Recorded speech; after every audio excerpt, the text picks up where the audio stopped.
Later this year, Apollo 17 astronaut and geologist Jack Schmitt will mark 45 years since his first steps on the moon in December 1972. Those footprints left an impression on both the moon and on Schmitt. No matter how much preparation you have for experiences like stepping on the moon, it's going to be more than you ever anticipated. Schmitt was the first trained field geologist to observe the moon up close and personal, and he found himself discovering unexpected things with every step. Every rock that we examined had something new that I didn't expect, and surprises is what geologists like. That's why you're exploring, is to see the things that nobody's ever seen before.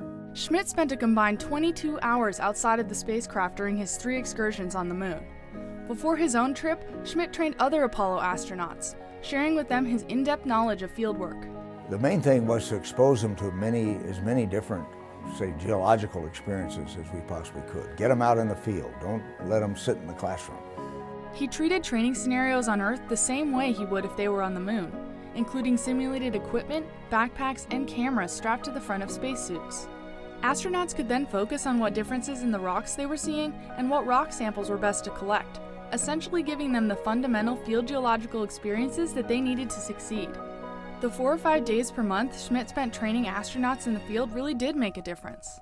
The quality and diversity of the Apollo sample collection, independent of Apollo 17, where you had an experienced geologist, the quality and diversity of that sample collection is just remarkable.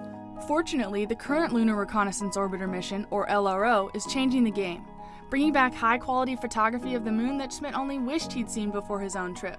The Lunar Reconnaissance Orbiter program now has provided us with a much higher resolution suite of photographs for any future astronauts. What we learned from the Apollo missions helped lay the groundwork for LRO, and LRO will help guide future explorers. Every new environment in which a geologist works is usually very different than the last, but you have learned things from your previous experiences that do in fact enable you to maximize the value of your new experience. Schmitt has his fingers crossed for future moon exploration, a landscape he considers holds answers to many questions about the early solar system. You can hear people talk about it, but you can't absorb it until you're there.